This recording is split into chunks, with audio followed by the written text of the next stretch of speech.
That's what I like about it.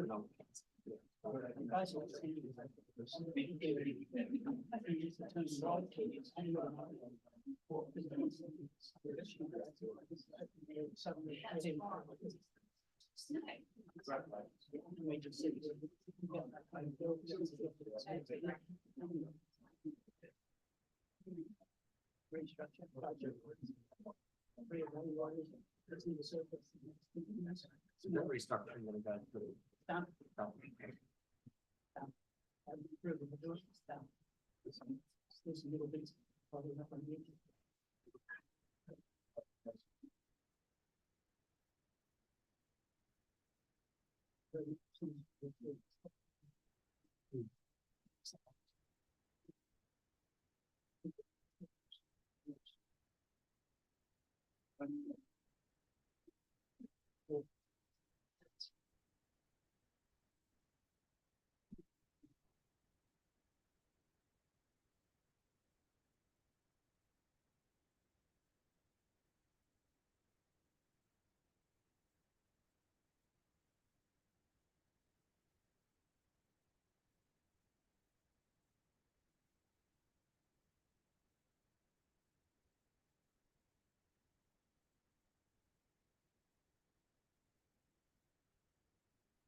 Good evening and welcome to the public forum being held in the council chambers for this Monday, the 13th of May 2024.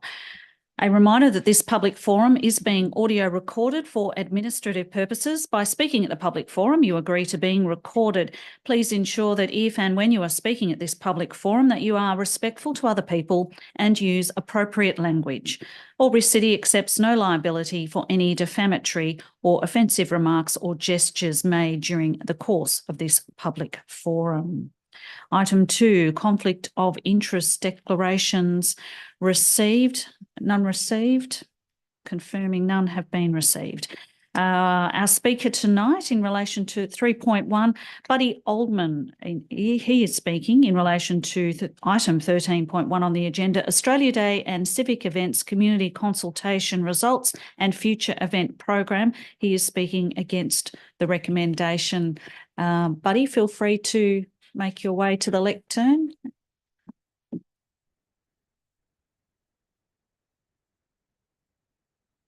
Thank you. Thank you. Good evening, all. I'd like to speak against the number 2 in particular, which is citizenship. Excuse me, citizenship ceremony on Australia Day. I'd like to say this for the purpose that I'm the first person to receive the Active Citizens Award from Albury Council, and I applauded Albury Council on that night by having the date removed from the 26th of January. At that time, I thought it was outstanding and a wonderful contribution to my people and recognition of what had happened to my people in the past. I'd like to take the opportunity to ask you people here to have the 26th of January not to have a citizenship ceremony, for the simple fact that it's a day that is very traumatic for Aboriginal people, and anybody who is willing to take a citizenship on that date, I'd ask them to watch The Australian Wars by Rachel Perkins. before they take that and see if they still want to have that, their Australian citizenship on that day, where they can have the citizenship on many other times throughout the year. One was even today, to my knowledge. And to me, to have a citizenship on the 26th of January, it's a real kick in the guts to Aboriginal people, particularly those Aboriginal men that went to the Boer War in 1908 and fought for Australia, but weren't allowed to come back to Australia because they were classed as livestock.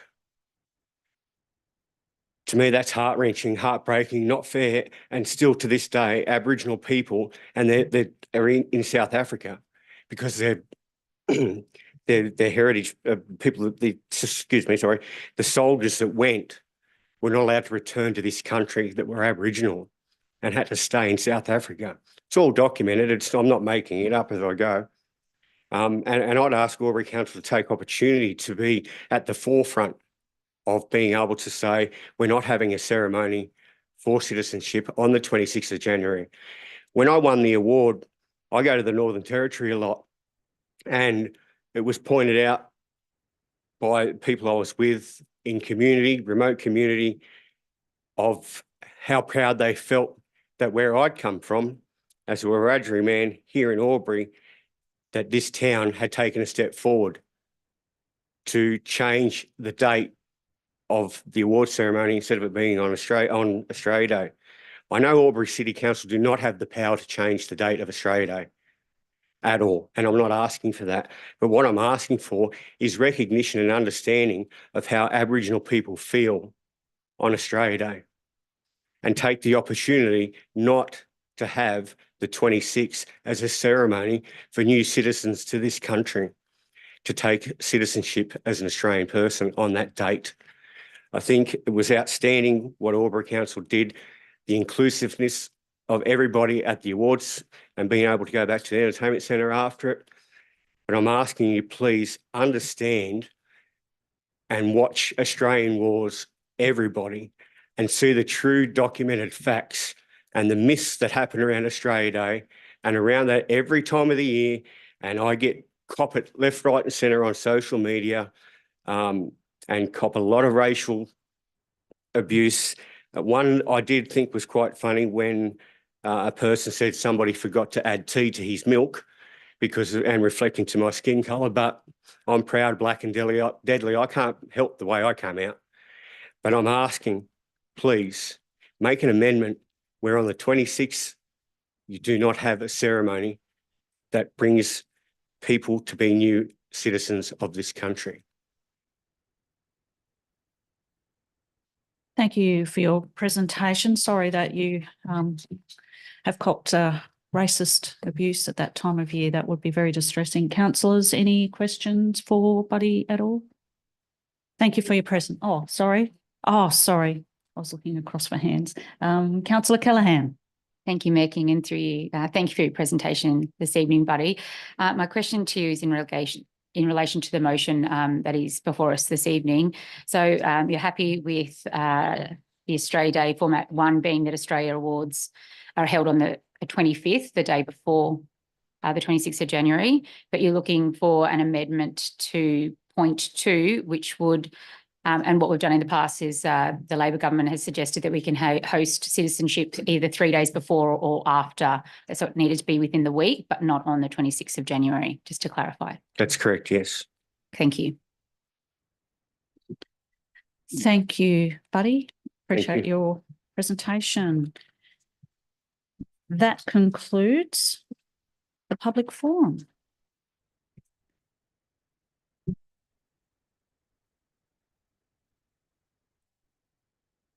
Welcome to the council meeting being held in the council chambers for this Monday, the 13th of May from 6 p.m. We'll start with the opening affirmation and acknowledgement of country. We gather to represent the people of Albury who have entrusted us with this task. May our efforts be blessed with insight, wisdom and common sense. May our personal values give us honesty and courage to serve our community effectively and with respect for all. We would like to acknowledge the Wiradjuri people as the traditional custodians of the land that we meet upon today and pay our respects to their elders past, present and future, for they hold the memories, culture, tradition and hopes of Aboriginal and Torres Strait Islander people that contribute to our community.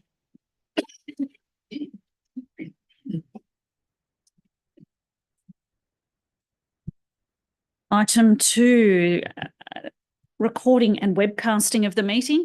This council meeting is being webcast and recorded. By speaking at the council meeting, you agree to being recorded and webcast. Please ensure that if and when you are speaking at this council meeting that you are respectful to other people and use appropriate language.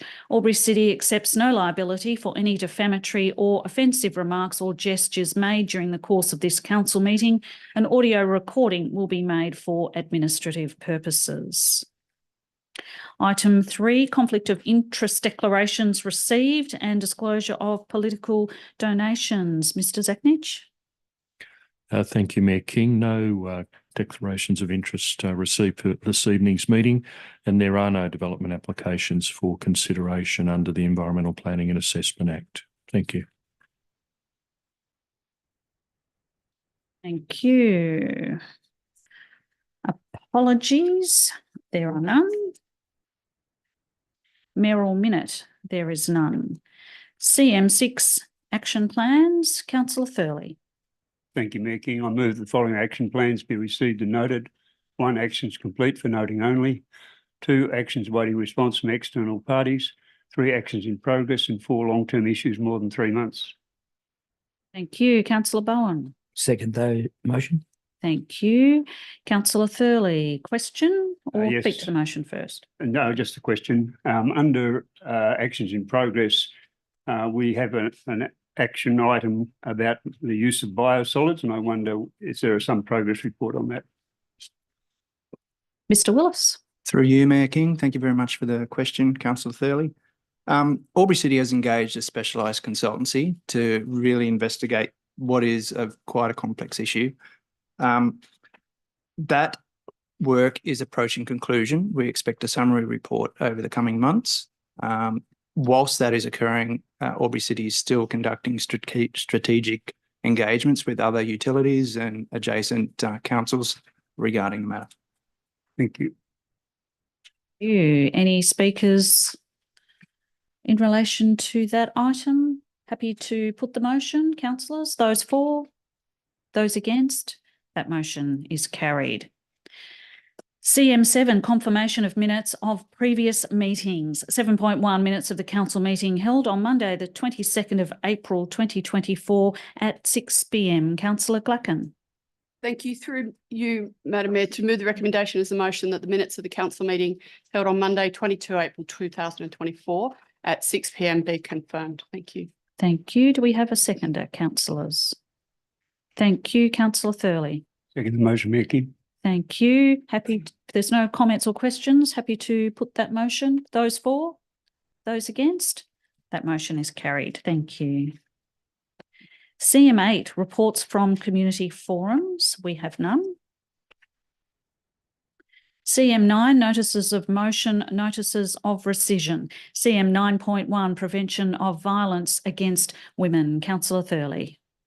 Thank you, Mayor King. I move that Council 1 writes to the Premier of New South Wales, and I must also note that there are additional points made to my first notice of motion.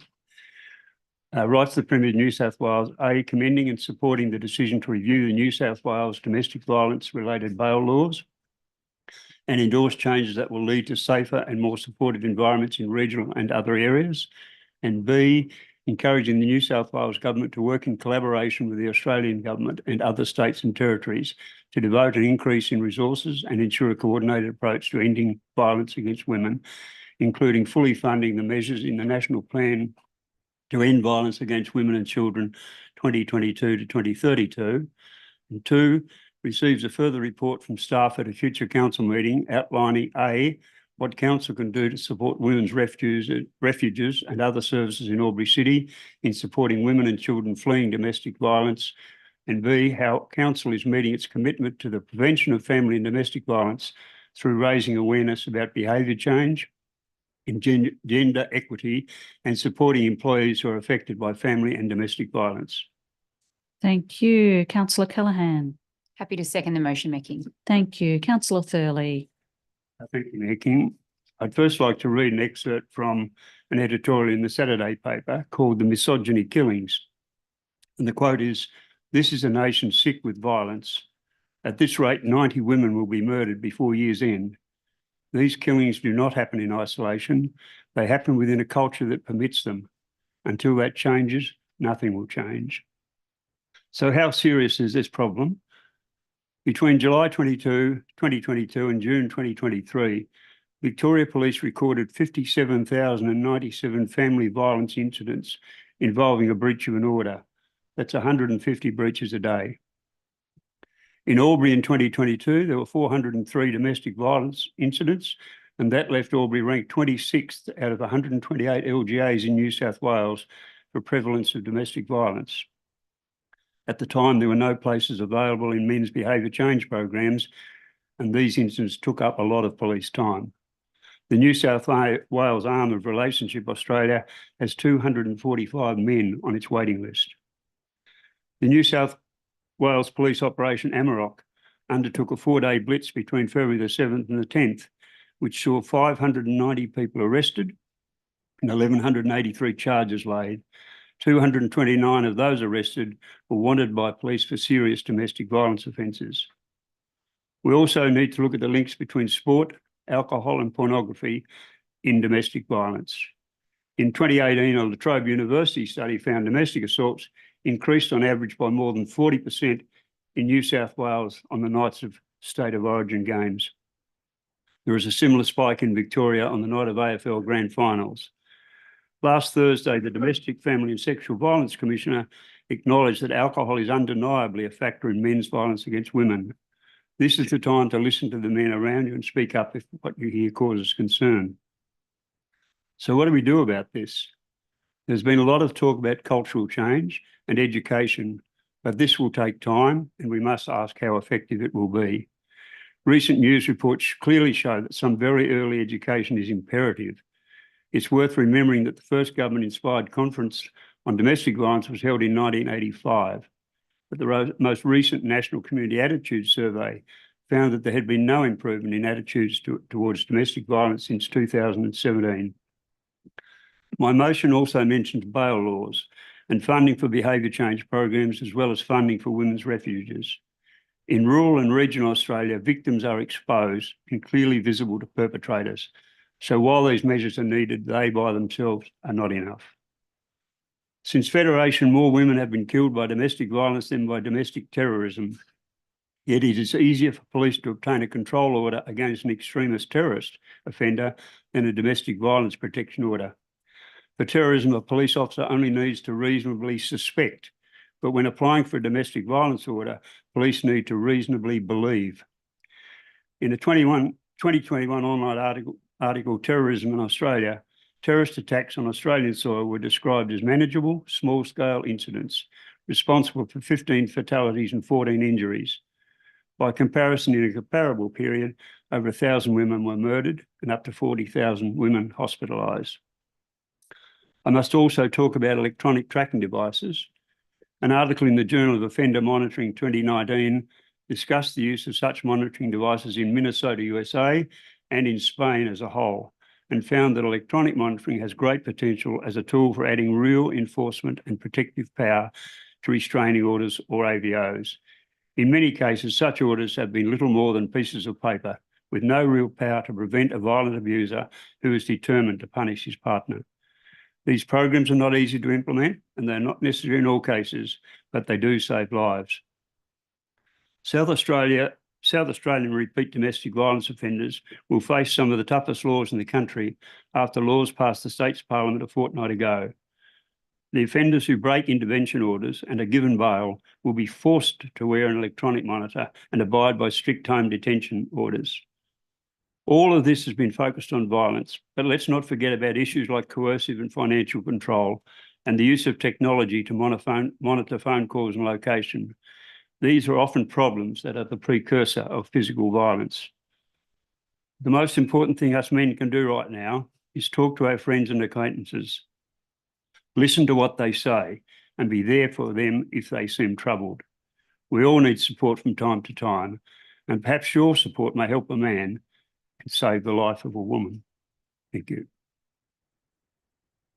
Thank you, councillor Thurley. Speaker 4, councillor Edwards.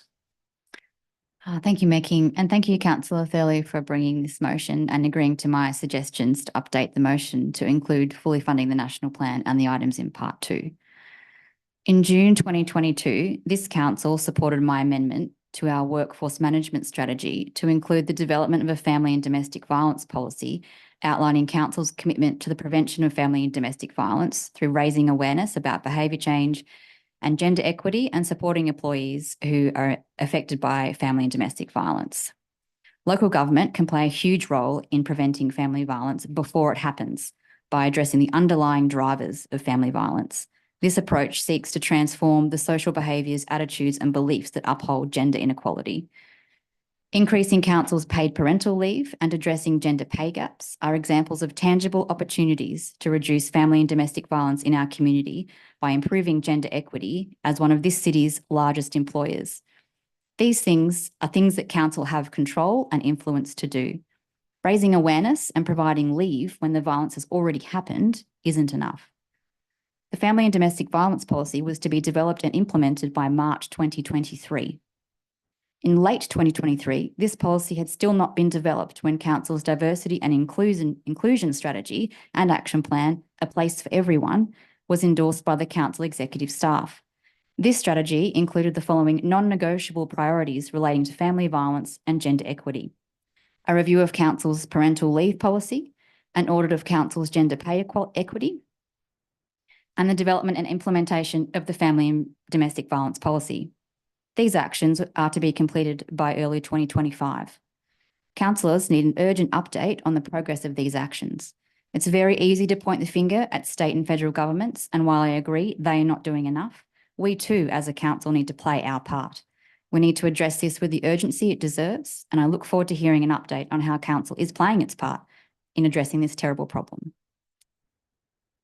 Thank you, councillor Edwards. Speaker 4, councillor Glacken. Thank you. And thank you, councillor Thurley, for your motion.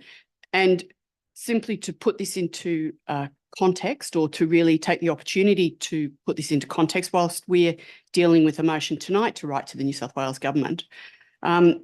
This is an issue that faces not just Albury City, not just the New South Wales community or Australia, but the entire world.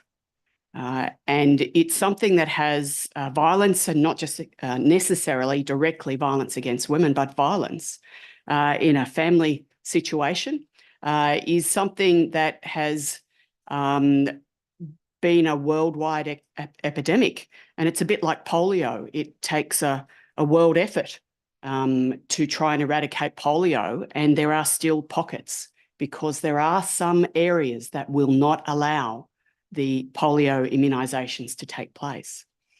And as we have here in Australia and other places of the world, there are pockets of our community who will not accept responsibility for their behaviour. And so this letter is to encourage the New South Wales government to assist with that.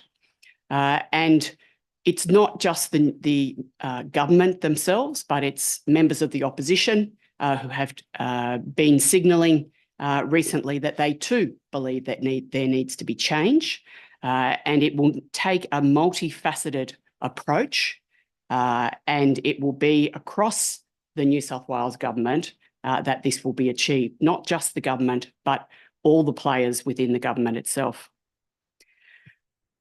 The other point I wish to highlight is that it is, in some respects, this area is not within direct control of council. However, as has been explained, there are some areas where we can work with to help alleviate the situation, and that's with reference to point 2B. Point 2A, it will be good to see, we've had a presentation on this a couple of years ago, with relationship to working with these organisations. It will be good to see how that may have progressed and what other opportunities there are for us to work with and assist those organisations who do that very large part of the work within our community who need to be commended. Thank you very much. Thank you, Councillor Glacken. Speaker 4, Councillor Callaghan. Thank you, Mayor King. Thank you, David and Ash, for your words today. It's very poignant and timely. And I believe Albury City Council has a duty of care to our community to support and advocate for local services, to encourage cultural change, to deliver respectful relationships programs, and support those in crisis to access accommodation and services, to flee violence and seek therapeutic services. Collaboratively, we can work towards the prevention of violence in our community and our country by speaking up. Thank you. Thank you, Councillor Callaghan. Before closing remarks, I'm happy to report to the councillors that this issue was raised at our Regional Cities New South Wales meeting last week when we met at Parliament House on a delegation.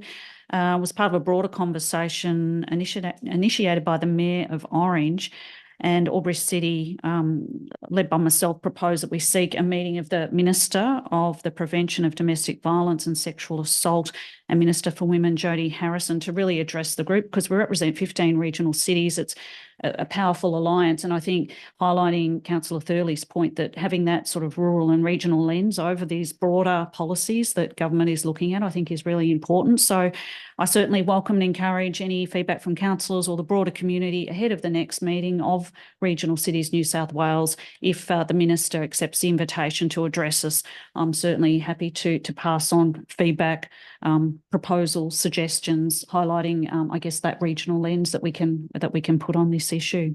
Councillor Thurley, would you like to close debate? Happy to put the motion, councillors. Those for? Those against? That motion is carried. Thank you, councillors. CM10, presentations and deputations. There are none. CM11, reports and minutes of committees and working parties. CM11.1, minutes of the Sustainability Advisory Committee meeting held on Monday, the 8th of April, 2024. Councillor Thurley. Thank you, Mayor King. I move that Council receives, notes and accepts the minutes of the Sustainability Advisory Committee meeting held on Monday, the 8th of April, 2024. Thank you. Councillor Bowen. Thank you, Mayor King. Happy to second that motion. Thank you. Councillor Thurley, happy to speak to the motion? Just a couple of things. Just to note that the Australian Association for Environmental Education will be holding a conference in Albury from the 9th to the 12th of October. And also to acknowledge that two community members of the committee, Libby Rouse and Lyndall Vaughan, volunteered their time to go on the grants panel for land management initiatives. So I thank them for that. Thank you, Councillor Thurley. Any comments, questions? If not, we'll put the motion. Those for? Those against? That motion is carried. Thank you, councillors. CM12, documents for sealing. Councillor Glacken. Thank you, through you, Mayor King.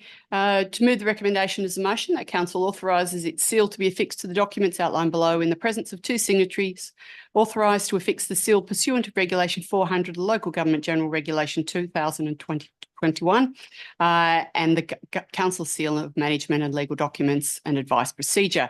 A Albury City lease to Greenfields Fly Fishing Club Incorporated, Greenfield Park, commencing 1 June 2024 for 5 years, taking up option, and that's file number 0900358. And B, Albury City lease to Ramjo, 4th floor, 553 Keewar Street, Albury, commencing 1 July 2024 for 2 years, taking up option, and it's file number 0901805. Thank you. Thank you, Councillor Glacken. Councillor Bettridge. Happy to second the motion, Mayor King. Thank you. Did you wish to speak to it at all, councillor? In that case, we'll put the motion. Those for? Those against? That motion is carried. Thank you, councillors. CM13, officers' reports for consideration. Item 13.1, Australia Day and Civic Events Community Consultation Results and Future Event Program. Councillor Glacken. Thank you. Just checking the. No amendments are reported. Citizenship ceremony on Australia Day. Or venue. I think there was an alternative motion. Yeah. There were options. You're welcome to put whatever motion Okay. you're comfortable with. Thank you very much. I'll find the correct option. Thank you.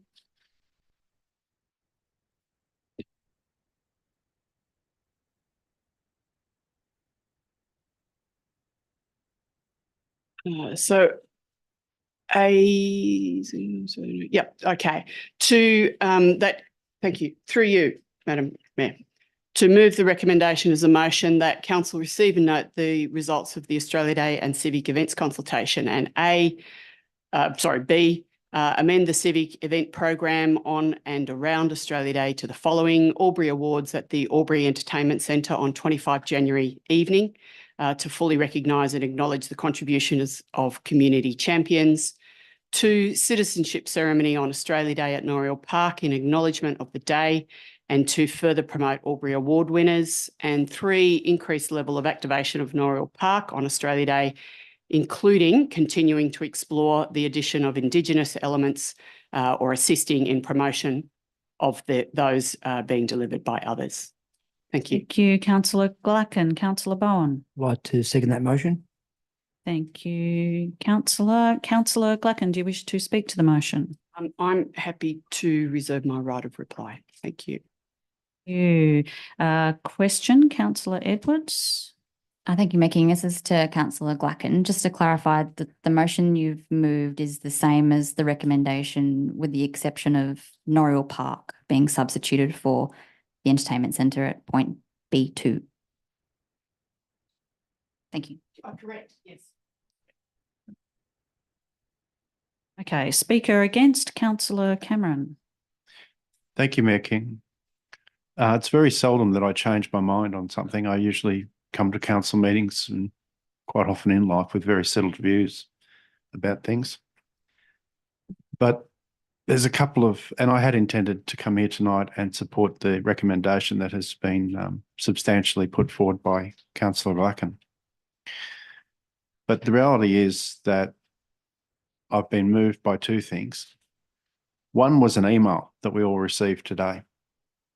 And I won't go into that email, but it was from a gentleman, and I won't name him. And it was quite confronting to me, that email. In fact, I would go so far as to say it was disgusting. It was a racist email, in my view, and I find it offensive. But it's part of the gig when you become a councillor, that you've got to put up with all sorts of people in the community. And you know that, or you should know that, when you run for council. And you have to have a thick skin. But the idea that I would come here tonight and vote for a position that was being supported by the author of that email really got me thinking, was I doing the right thing? I had a conversation with another councillor today, and I think I confirmed to her that I would be supporting the motion as published. But I've changed my mind. The second reason I've changed my mind was listening to our speaker tonight, Buddy. I'm sorry, excuse me, Mr. Oldman, I'm sorry. And he brought home to me the reality that the date of Australia Day is problematic for many in our community, particularly Indigenous Australians. And that got me thinking about my limited life and my brief life and 59 years on the planet and what Albury was like when I was a child. And I've got to say, Australia Day was never a big deal. I don't remember Australia Day being promoted as a significant event until really the Howard years of government. And what is Australia Day marking? It's marking the English settlement of Australia. That's what it's marking. And by commemorating that event with a citizenship ceremony, we are continuing to formalise it and try to make it something official. And what I particularly hate, and I mentioned this when I moved the original notice of motion to make sure this consultation was done, what I particularly hate and I'm disgusted by are those false patriots. And, you know, someone once said that patriotism is the last refuge of the scoundrel, and they're very right. Those false patriots who try and elevate Australia Day to the status of Anzac Day, which to me is a sacred day and a very, very culturally important day to Australians. And to try and make this day, which is a made-up holiday essentially, that has had various names and has been celebrated, if at all, on different dates through history in different states, to try and put that on the status of Anzac Day as a holy day for Australians is disgusting. And it's purely about promulgating a narrow political view that Australia is English and British and must remain that way. And I reject that, and I reject this motion. Thank you. Thank you, councillor Cameron. Speaker for councillor Baker. Thank you, Mayor King. I'm speaking for two parts of this, but I'd like to foreshadow I'll be moving an amendment for part 2 if this in fact is defeated.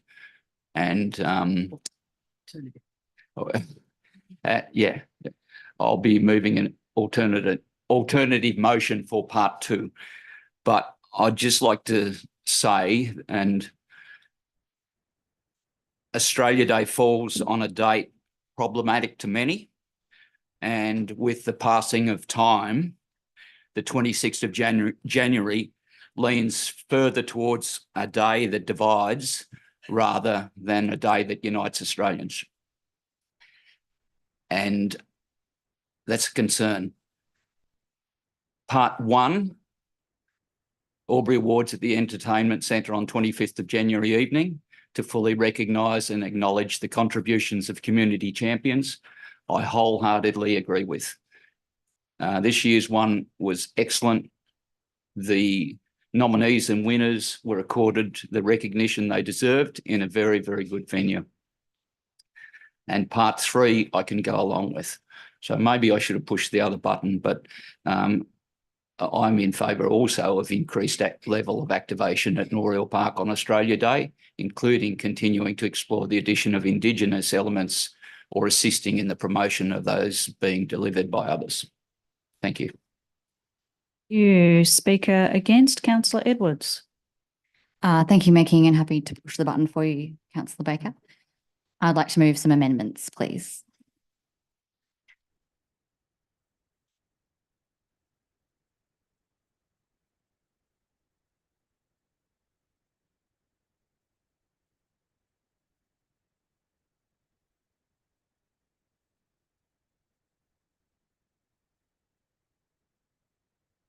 So for clarity, the amendments include making a change to point 2 to be citizenship ceremony at the Albury Entertainment Centre or similar venue scheduled as part of the annual program 3 days before or after the 26th of January, and the addition of the following to point 3 in consultation with the Albury City Aboriginal Advisory Committee.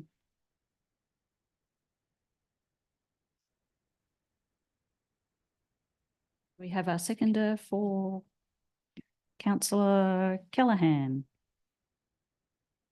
Thank you, Mayor King. It's with delight that I second this amendment. Thank you. Thank you. Councillor Edwards, do you wish to speak to this motion? Yes, please. Thank you, Buddy, for your passionate words tonight, and congratulations again on your award. I hope that councillors have listened with empathy and respect.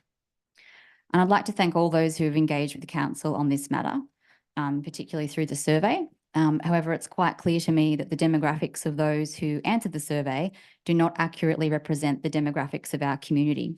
Therefore, the results of the survey are not a fair representation of the views in our community.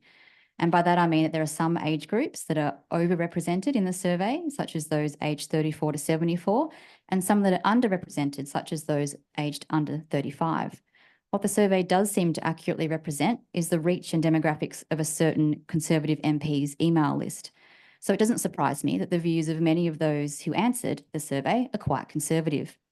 Not surprisingly, those in the older age groups were much more likely to not support moving council events away from the 26th of January. However, demographically speaking, they represent a minority in our community. This is quite ironic, given many of the comments from the respondents about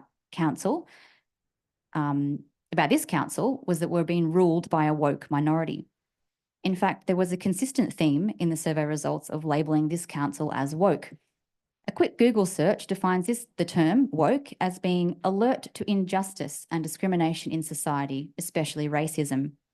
I'm actually quite proud to be labelled as such, and I encourage other councillors not to buy into this term as a criticism by those who've been watching too much conservative media. While not surprised, I was quite disappointed with the level of, to be frank, racism in the comments, some of which were considered so bad they had to be redacted. I do not believe that this council should be making decisions based on a survey with responses so heinous they had to be redacted. This motion, as I have amended, is still a compromise. It maintains the increased activation of Noriel on the 26th of January, which responds to feedback in the survey. And I hope this can be done in a respectful way in consultation with our First Nations community and Aboriginal Advisory Committee. This will allow our community to celebrate any way they like, but it maintains the shift of council events away from the 26th as a sign of respect for our First Nations community and the sad historic events of that day, allowing the Albury Awards and the citizenship ceremony to continue to be given the celebration they deserve. This is within council's remit and is allowed under federal law. This move was also supported by the majority of our Aboriginal Advisory Committee and consultation with our First Nations community. It's so easy for us councillors to tick off generic statements and concepts in strategies, plans and policies like inclusion, respect, cultural safety and reconciliation, the specifics of which I won't go through once again today. But it is hard to make decisions, specific decisions that align with these policies, particularly on issues which the media would seek to sensationalise and to create division. I would encourage councillors to lead with conviction on this, search their hearts and minds, and reflect on whether this decision aligns with both the endorsed policies of this council and their personal values. Thank you. Thank you. Speaker against, Councillor Glacken, sorry. Thank you. I speak against this motion because I do not believe it represents what our community has told us. We had a long community consultation period, and we had a significant number of people from our community who responded to that. And 2/3 of those people told us that they wanted greater activation at Noriel Park on Australia Day, which is great, happy with number 3. But they wanted the Albury Awards to be on the day of Australia Day. I'm happy to compromise that it be on the 25th because it to the concept of the Albury Awards, and it then allows us to recognise those people down at Noriel Park on Australia Day. The citizenship ceremony, which I would vote against if we had these sequentially voted on, I would vote against that citizenship ceremony being 3 days either side of the 26th of January. It should be on Australia Day. Our community told us very clearly in the survey that they want the citizenship ceremony for that month to be on Australia Day. My motion was that that ceremony would go back to being down at Noriel.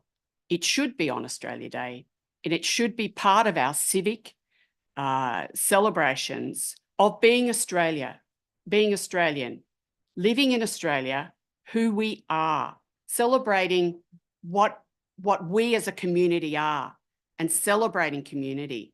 It's not looking in a rear vision mirror.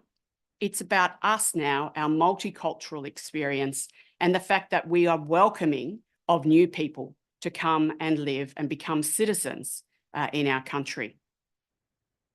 I don't agree with some of the statements that were in or included as part of that consultation made by community members, but they are outliers. They are not the majority of the people who responded. The majority of the people who responded were respectful from both sides, and it was lovely to read the very vast majority of that consultation, the extra free wording that they submitted. And I encourage all councillors not to look at individual and isolated incidents.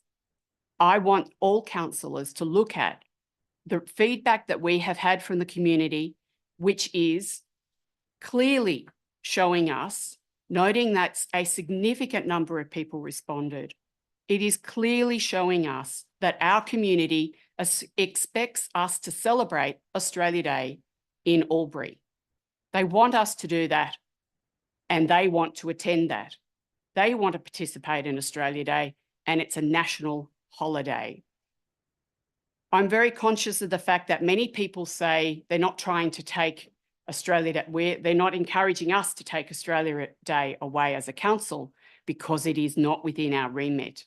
The reality is it's a national day and our community is expecting us to have events on that day. 2/3 of our respondents made that perfectly clear. I cannot support this motion, and I can only encourage other councillors to consider not supporting this motion so we can go back to the original motion as moved by myself and seconded by Councillor Bowen, or perhaps even moved or foreshadowed as an amendment to my original motion by Councillor Bacon. Thank you very much.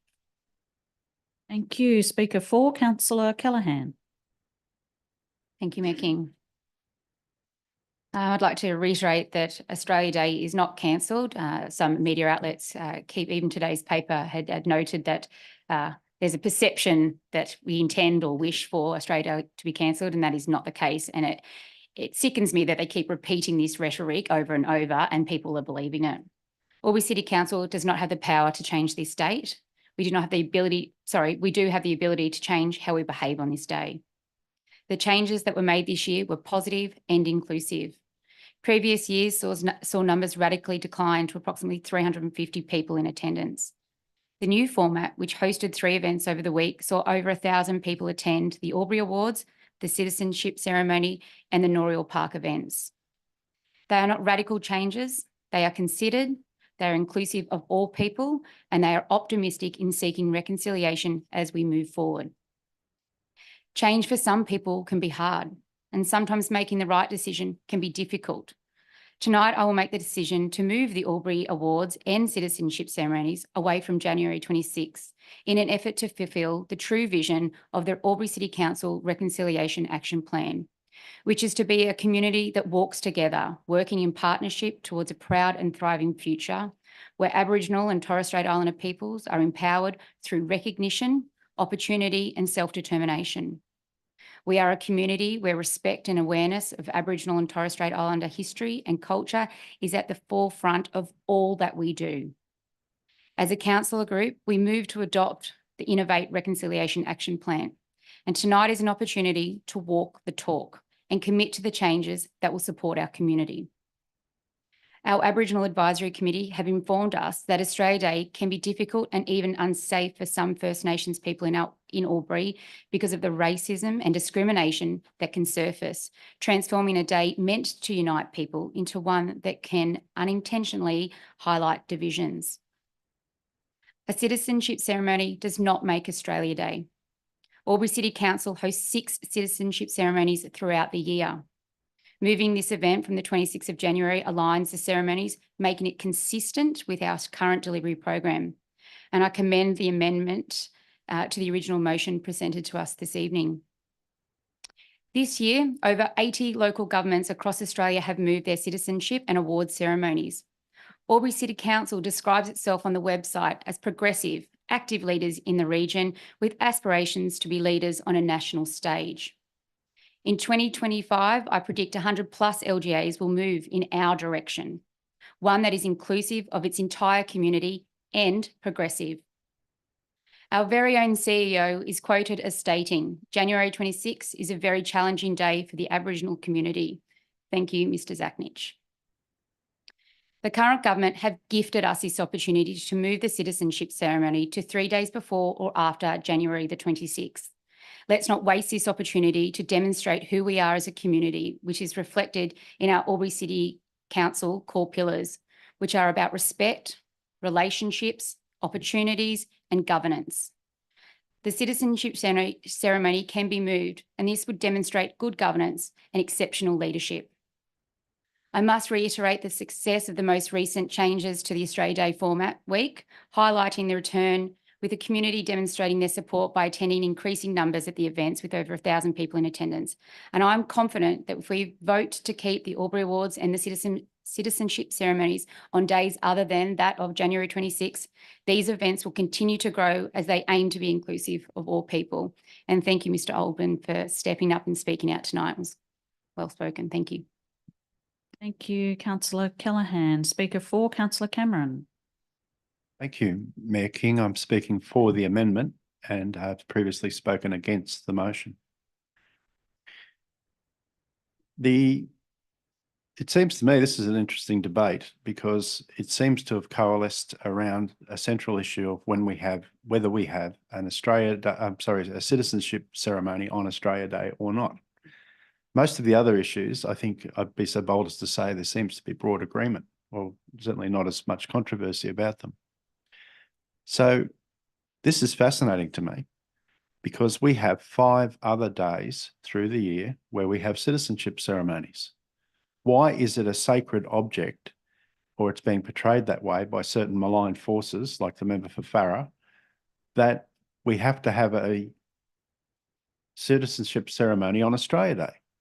Surely there are many other ways to celebrate Australia Day, and we do engage in other activities on Australia Day, and I'm sure we'll develop it and do more. And, you know, it's a nice day, I suppose. It's no big thing to me, as I've spoke about before. Anzac Day is the most important day of the public holiday schedule, in my opinion, culturally speaking. Maybe that's because I'm an ex-soldier, I don't know. But I just don't understand how people can say on one hand, you must have citizenship ceremonies on Australia Day or you've effectively cancelled Australia Day. A comment that's directly attributable to the local member, federal member. But in the case of the other 5 days, like today, like this very day, where we have citizenship ceremonies, no one bats an eyelid or says a word. It's just ridiculous, frankly. Council's not cancelling Australia Day. The council is simply proposing or discussing or debating whether we have a citizenship ceremony on Australia Day like we have on 5 other days of the year. I mean, look at it objectively, councillors, and I don't think there's any real argument about this beyond hysteria being whipped up by the local federal member in the fashion of Donald Trump or Sky News or any of those arch conservative cesspits that put their fear-mongering views out into the public. Thank you. Thank you. Speaker 4, Councillor Bettridge. Thank you. Through you, Mayor King, I speak in favour of the motion before us, as I feel that it gives the recipients of the Albury Awards the appropriate level of recognition in an environment that is conducive to that recognition. For they give to our community much and seek nothing in return. I feel it would be remiss of us as a community not to showcase those recipients and those nominated for awards at a standalone event. The citizenship ceremony should be held 3 days before or after January the 26th. Norriel Park activation is an important part of the day. I feel an improved opportunity access to fun activities for our children, the opportunity to relax and enjoy the beautiful natural aspects of this much loved area, the incorporation of Indigenous elements, a growing understanding of who we are as a community through learning, sharing and having fun, to me is the key to any well-functioning community. The most important thing is that we acknowledge and appreciate that we walk the same land, we drink the same water and we breathe the same air. Thank you. You. Speaker against, Councillor Bowen. Thank you, Mayor King. And thank you. Can I just first of all thank Buddy very much for his presentation. I am a big admirer of Buddy Oldman, and he does great work within the community and a well-deserved award from last year. But to me, today's decision isn't about whether we hold official ceremonies on Australia Day or spread them over a few days. I believe it's about that we didn't bring the community along with us before we made the change. And I think that's what gets people's goat up, is that, you know, you've made some change and haven't consulted with us prior to any significant events being made. I think that's the biggest issue rather than some of the things that are being debated tonight. Understandably, this is a very complex issue, and there is not one decision that is the answer for everybody. And that's why we have a democratic process, and that's why we put it out to consultation. Now, I totally agree with item number 1 and item number 3. I want to see increased Indigenous elements on Australia Day at Noriel Park. I'd love to see a smoking ceremony and talk about it and have that included in with everybody as well too. But I'm here to represent the residents of Albury and the community, and the community have loudly and clearly spoken that they wish to have that. They're not ready for that yet. And I think that's because we didn't consult first of all. And I think if there had been, you bring people along for the ride, you actually will get a better result, and people knew exactly what the intent was. So if I vote against that and say, well, this will be great to do that, it means that I'm not listening to the people who have voted me in. We all got voted in here because we got the majority of votes. Now, the majority of people have spoken. If we don't listen to that, then what are we doing? Now, I'm sensitive towards it, and I stand here and say this with my, shaking and quivering, because I would consider Buddy Oldman as a friend, and to hear him speak then made me almost go, that's horrible. But I'm not celebrating Australia Day for your demise, Buddy, and any other Aboriginal people. I'm celebrating so we can all come together. I want a day where we can all come together. So I look forward to the day where we can all celebrate. So for me, based on the response, the majority of the community wanted to have the citizenship ceremony at Noriel Park. It would be great to see all those things come together with the Indigenous element and the new citizens, because no one gets to choose when they're announced as a citizen. I went to the citizenship ceremony today. It was the smallest one we've ever done today. I go to as many of them as I possibly can. And I don't speak out much at council meetings, but this is important that we all understand that I'm not racist. I love everyone. And I want us to all come together. And I think that if we do move things away, we're even dividing that even further. I'd love to have it so that we embrace it and everyone comes together with it where possible. Until, if there's the notion to change the date or do whatever the case may be, I'm all for whatever will bring us together. So I'd love us to come together. But I need to err on the side of what the community feedback is, because we asked for it, we got it back there, and we need to listen to it, whether we like it or not. So I don't vote for this amendment to do it 3 days either side, because I don't think that's what the community expected us to do, whether that's my personal view or not. So I'm here to represent the people. Thank you. Thank you, Councillor Bowen. Speaker 4, Councillor Baker. Thank you, Mayor King. I will be supporting the amendment in full.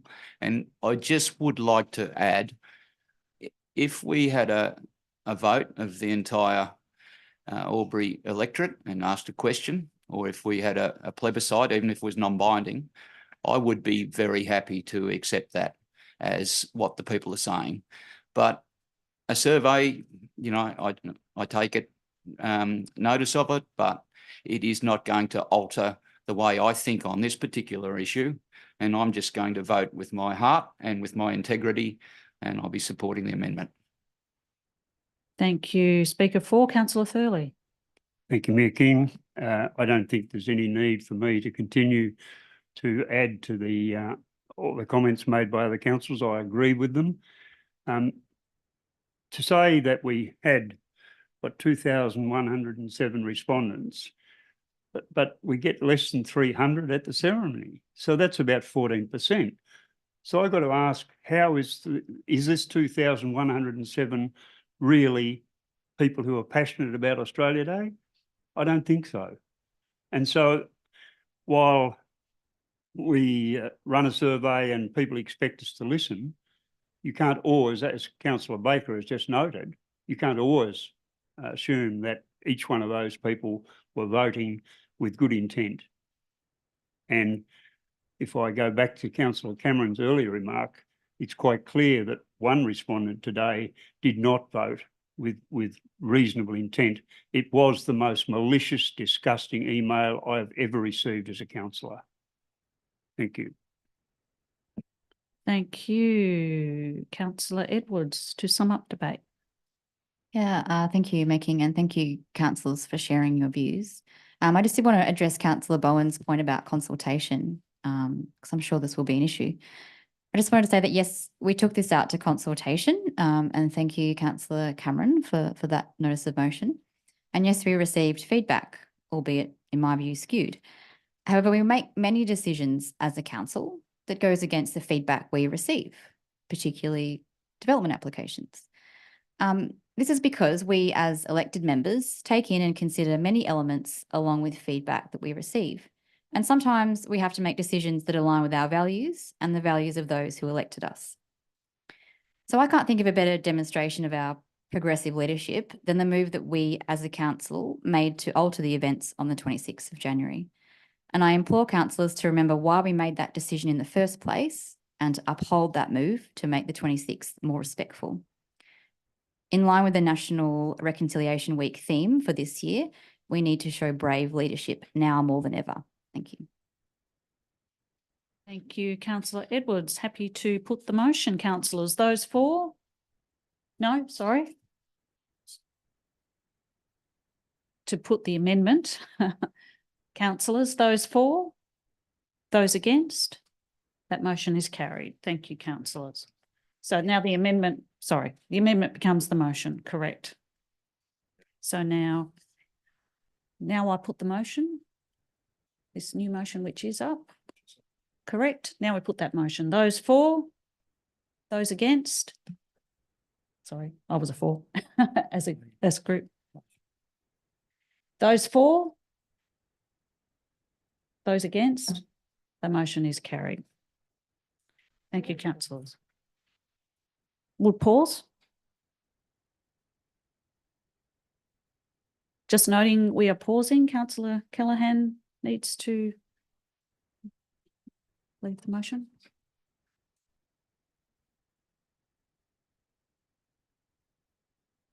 Just noting that Councillor Callaghan has left the chamber, or is at the back of the chamber?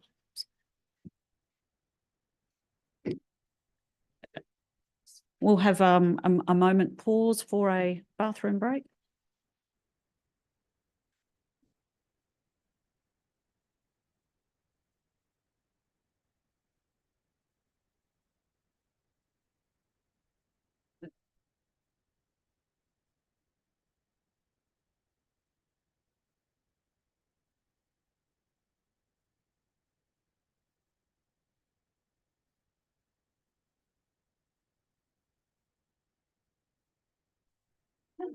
September.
Just noting councillor Callaghan and Cameron have returned to the chamber. We'll continue on with item 13.2, Albury Airport Western Precinct Concept Design and Feasibility Study. Councillor Thurley. Mayor King, I move that Council A receive and note the Albury Airport Western Precinct Concept Design and Feasibility Study, and B, places the preferred concept design on public exhibition for a minimum of 28 days. And if no submissions are received, adopt the concept design as the basis for future development of the Western Precinct at Albury Airport. Thank you. Councillor Glacken. Thank you. Very happy to second that. Thank you. Councillor Thurley, do you wish to speak to the motion?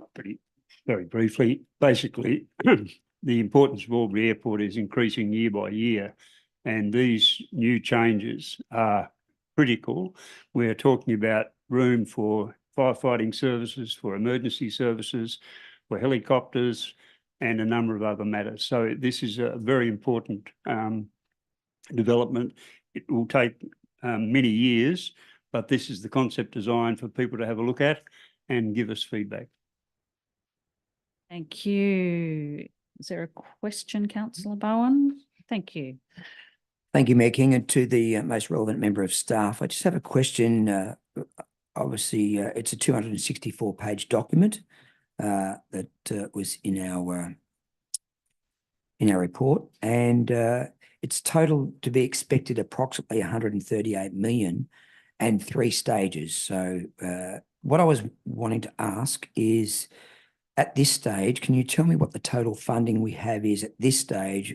Will it complete stage 1, which was obviously a number of concept designs and a movement of a few things? So can I just get an understanding of where we're at the moment in terms of what we've got from a funding point of view? Cheers. Mr. Glass. Thank you for the question, Councillor Bowen, and through you, Mayor King. The current funding that the airport has for capital projects is twofold, partly through the Regional Airports Program, which is in the order of $2.675 million. And then separate to that, there was a further funding announcement as part of the Albury-Wodonga Regional Projects for $5 million. And on top of that, of course, Albury City is contributing to the development of the airport. Our current, if you look at the capital projects that have been undertaken this year, as well as what's in our 4-year delivery program, albeit draft in the budget at this stage for adoption in June, we have identified $29 million worth of projects, and of which I've just outlined $7.6 million or thereabouts that is subject to grant, that we have available grant funding for. Right.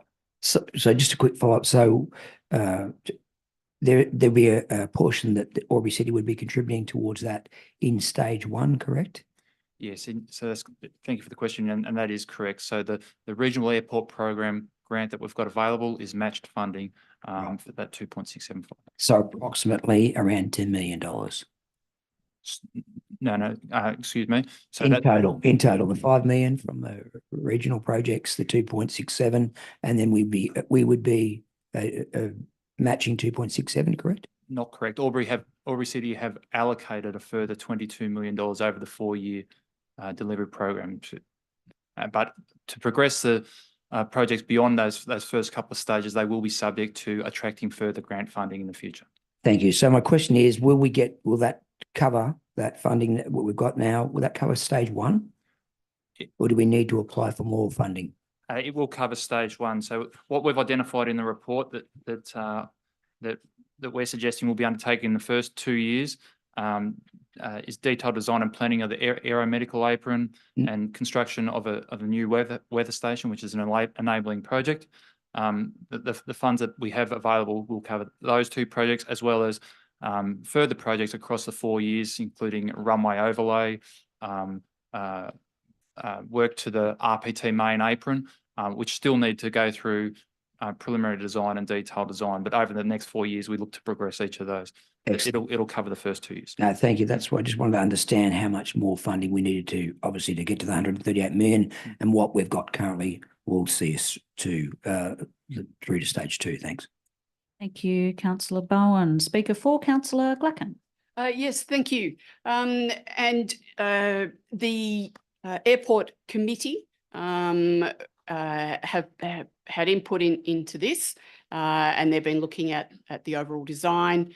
This is something that council has been looking at for a number of years. In fact, I think it's about 12 years ago or thereabouts, we were looking and highlighting this area, the Western Precinct, for future development. The important, to me, important aspects that will be developed early on, and Councillor Thurley alluded to one of them in particular, and that is with regards to fire responsiveness and our importance in the local region.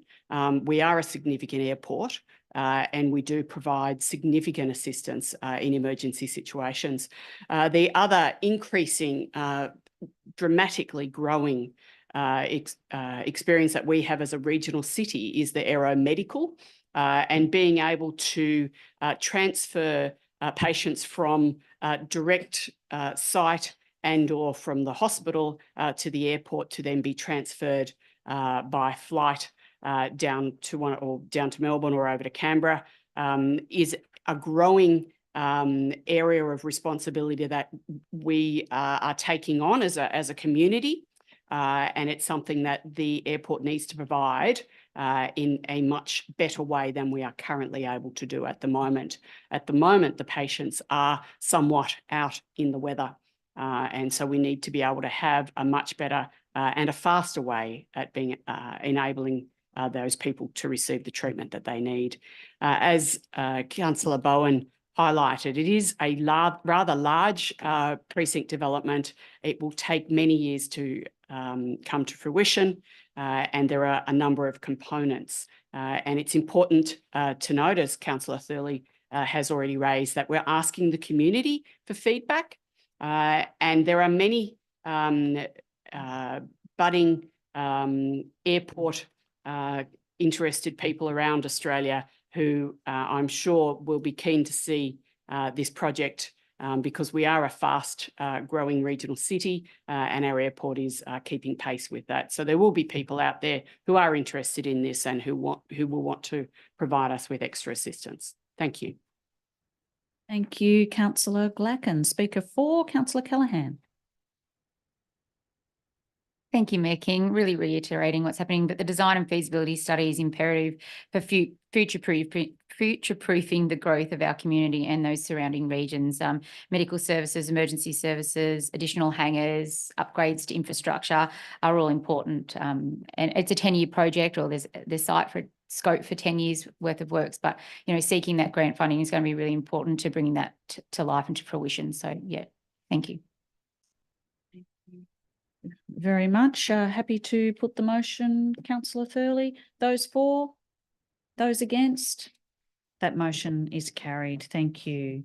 CM 13.3, Draft Revised Debt Management and Financial Hardship Policy, Public Exhibition. Councillor Glacken. Thank you, through you, Mayor King, to move the recommendation as a motion that Council A endorse the draft Albury City Debt Management and Financial Hardship Policy as presented to Council, place the draft Albury City Debt Management Financial Hardship Policy on public exhibition for a minimum of 28 days, and C, if no submissions are received to that draft Albury City Debt Management and Financial Hardship Policy, be adopted and placed on the Public Policy and Procedure Register. Thank you. Councillor Thurley. Second the motion, Mayor King. Thank you. Did you wish to speak to the motion at all? Just to highlight a couple of areas. This looks at fees, but also our rates. Some work has been done by our council staff over a number of years to try and work with the people in our community, our ratepayers and the people who pay us fees, to look at ways in which they can assist. The Office of Local Government have also been working towards providing guidance to local government areas as to what best practice is, and this draft policy is really concentrating on that best practice, much of which was already being undertaken by Albury City. Thank you. Question, Councillor Bowen. Thank you, Mayor King, and just to the relevant member of staff, just regarding the community engagement on this process with the financial hardship. What I'd like to do, and also the draft debt management and financial hardship policy is with the community engagement. There's Albury City website where we're going to go out and have your say platform. We're also going to put it on the an email notification to the Have Your Say subscribers, calls to action for a public exhibition, and calls to action on social media, which is great. Hard copies of the draft policy in Albury City offices and libraries, which is excellent, and all about the Albury newsletter, and then opportunities to speak in person as well. Just wondering, is there the possibility that how many of our ratepayers, so the question is, how many of our ratepayers receive digital notices, roughly as a percentage? Mr. Finlayson? Through you, Mayor King, thank you for the question. My apologies, I'd have to take that on notice in terms of the number and percentage that receive those on notice, but it's definitely a avenue that we can use to communicate. So just to follow up, so that's my question is, regardless of how many, could we add that to the list to communicate to those people who are already paying rates digitally? We could electronically pass out the notions to them as well too, so everyone has a better understanding, and maybe encourage people to maybe go on the digital aspect of rates too, so we can get more communication out directly to the ratepayers. Thank you.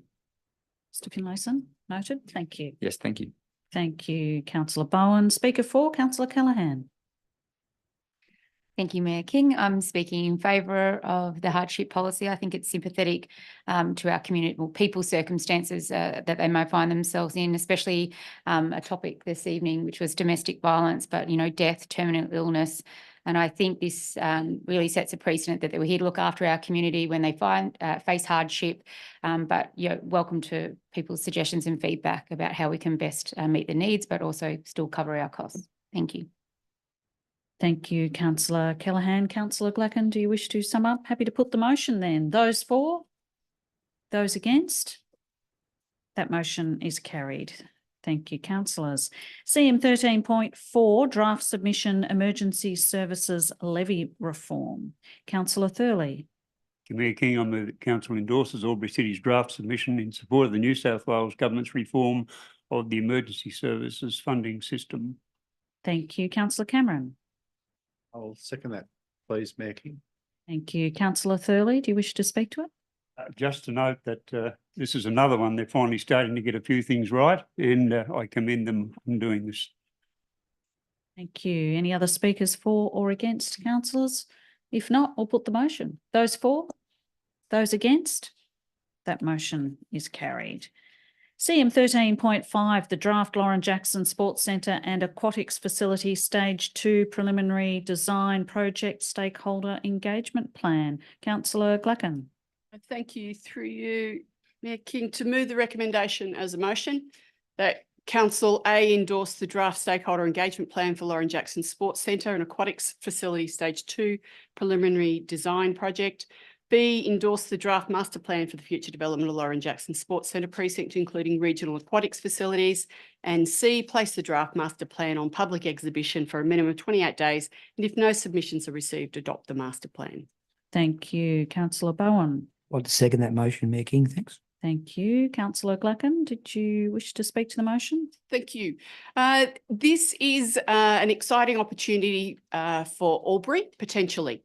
And we're asking our community to review the master plan and provide us with feedback. And I look forward to our community providing us with that feedback.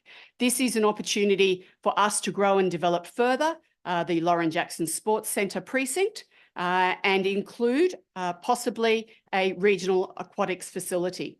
It has been a topic of debate in Albury for some years. It's been my entire time as a councillor, so 20 or so years now. It's been something that we've been looking at. We've looked at a number of iterations, and at the moment, our current policy is that we would include a regional aquatics facility at the Lauren Jackson Sports Centre. It would enable us, if the community is supportive of this, for us to co-locate sporting entities and facilities, which would make it more efficient and effective. It will provide a regional facility or an enhanced already regional facility, that is the Lauren Jackson Sports Centre, and augment on the side of that and an integrated part of it, the Regional Aquatics Facility. So I look forward to receiving the information from our community as to whether or not they support it and whether or not they think they may have some other ideas with regards to the layout. Thank you very much. Thank you, Councillor Glack. And Speaker against, Councillor Cameron. I'd like to move an amendment, please, Mayor King. I have one that I cooked up earlier. There we go. It's one I prepared earlier. I'd like to move that Council endorse the draft stakeholder engagement plan for the Lauren Jackson Sports Centre and Aquatics Facility Stage 2 preliminary design project, which is to be renamed the Lauren Jackson Sports Centre Facility Stage 2, and all reference to an aquatic centre be deleted. B, endorse the draft master plan for the future development of Lauren Jackson Sports Centre precinct. And C, places the draft master plan on public exhibition for a minimum of 28 days, and if no submissions are received, adopt the master plan. Thank you, Councillor. I'll expound further, Mayor King, if I get a seconder. Thank you, Councillor Cameron. Any seconders? No seconders. Therefore, we will go back to the original motion. Any speakers for or against? Councillor Bowen. Thank you, Mayor King. I speak for the motion before us and also encourage that it'll also incorporate the PCYC in there as well too on a second level. So there'll be not only an aquatic centre but also extra basketball courts, which are greatly needed at this stage when we play our Bandits games, and also there's more than 100 kids on the wait list to actually get into basketball itself too. So it is a hotly contested and highly sought after sport. And I think not only do we need the aquatic centre on there, we need extra basketball courts, and it would be great to integrate the PCYC in there as well. Thank you, Councillor Bowen. Speaker for, Councillor Baker. I'm just going to be excuse me, Mayor King, sorry. I'll support the recommendation, and I look forward to some progress, and it is progress. We can be stuck in the dark ages forever on all sorts of matters, but I think this is a really good way forward as we're looking at doing things at the airport. It's required, and yeah, it's just a logical, smart way to go. So I commend the council on this plan. Thank you, Councillor Baker. Councillor Glacken, did you wish to sum up? Question? Sorry, I didn't see a light on. It hasn't come up. Sorry. There it is. Yeah, it just didn't show up on my screen. Apologies. Thank you. Question, Councillor Cameron. Thank you, Mayor King. Through you to the most appropriate member of staff. Recently, I was watching Prime TV News, and a very familiar face was on there, one of our councillors, who was speaking about the Lavington pool. And if I remember the comments accurately, they were to the effect of, it will not be like for like, and there will not be a 50-metre pool. This came as quite a surprise to me because I was unaware, and it might be my omission and my fault, but I was unaware that council had determined the final format of the Lavington pool upgrade on refurbishment. Could I, through you, get some information about this matter? Sorry, Mr. Glass. Thank you for the question, Councillor Cameron, and through you, Mayor King. I can confirm that council have not determined the facilities or the final elements of the Lavington Swim Centre. In fact, we look forward to progressing collaboration with our community, consultation with our community over the coming months. Supplementary, if I may. Thank you. So those comments made to Prime News were not in fact factual.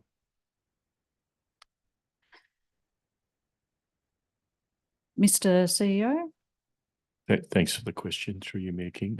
I didn't see the article, but the council has resolved some parameters in terms of the community consultation, and unless otherwise changed, that's the way we'll be proceeding to community consultation, as Mr. Glass has indicated. Further clarification, Mayor King, if I may. The CEO said that we've resolved some parameters, which I recall, but those parameters don't go into detail about the presence or absence of a 50-metre pool, as I recall them. No, they don't. Question, Councillor Baker. Through you, Mayor King, to the most appropriate member of staff. I believe the motion did say that it would not be like for like the replacement at Lavington, and that it would complement and not compete with the proposed aquatic facility at Lauren Jackson. So I'm not sure Councillor Cameron has it all correct, and it would be interesting to go back and look at the previous motion. I think you'll find it's along the lines of what I was saying on that interview. Can't remember every word, but to me, like for like replacement means an outdoor 50, the same as what's there. Yeah, was it? Same as yours. Okay, Speaker for Councillor Glacken. It was really to close debate. So if there's no other. Councillor Cameron has another question. Through you, Mayor King, to the most appropriate member of staff. Has council previously resolved that there would not be a like for like? I'll await the CEO confirming the exact wording. He's just finding the exact resolution. And the winner is? So we'll stand by for that. We can come back to you on the Happy to wording, wait. or happy to wait. Yeah. Very important matter, should be clarified.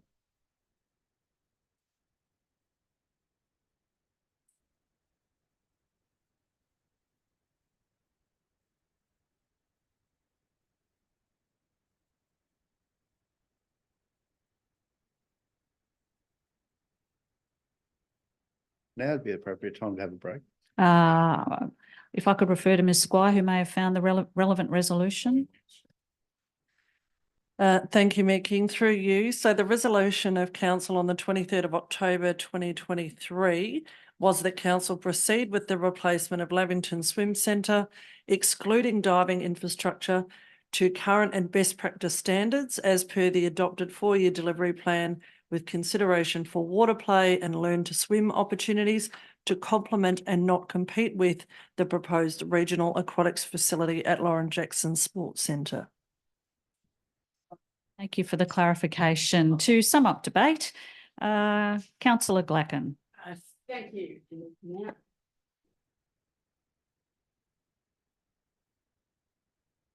Now that I'm closing debate, that's the end of the questions. Thank you very much. To highlight that the Lauren Jackson Sports Precinct does indeed primarily. Point of order. Point of order. I'm working now. Yeah. Thank you. Thank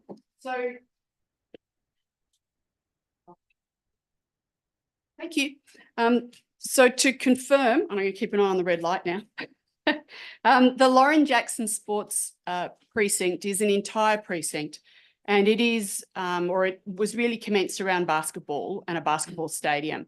However, it provides significantly greater variety of sporting facilities within that precinct already, and this stage 2 will enhance that even further. And the proposed inclusion of the regional aquatics facility will provide for sorry, I've got to get my glasses on. Will provide for learn to swim, recreational, lap swimming, so sport, water polo, and many other forms of water usage, including the much needed therapeutic water.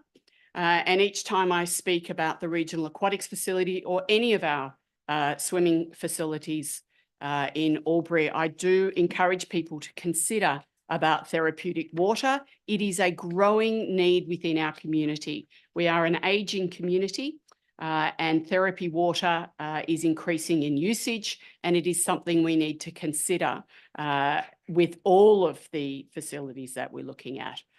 This going out to our community will enable them, because we do have therapy water as one of the facilities within that draft plan.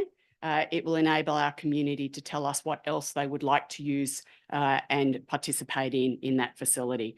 Learn to swim is very important, and so is therapy. Thank you very much. Thank you, councillor Glacken. Happy to put the motion, councillors. Those for, those against? That motion is carried. Recording that councillor Cameron was voting against that, so let that be noted in the minutes. Thank you, councillors. Item 13.6, draft Albury City social media policy public exhibition submissions. Councillor Thurley.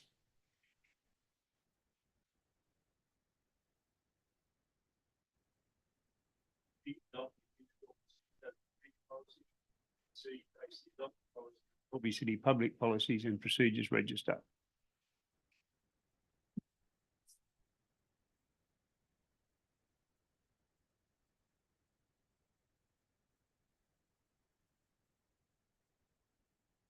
Apologies, we do have a bit of an audio issue here, but luckily those who are watching may not have heard everything councillor Thurley said, but they can see the recommendation that has been put before us.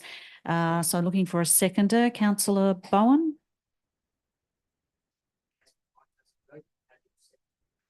Confirming that councillor Bowen is happy to second the motion. Do you wish to speak to the motion if we can get your audio up? No, I don't. Noting that councillor Thurley doesn't wish to speak to the motion. Any speakers for or against? I hadn't turned you on. It's anyway, all good.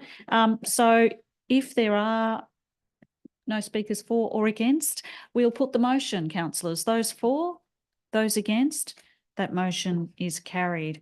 Item CM14, officers' reports for noting.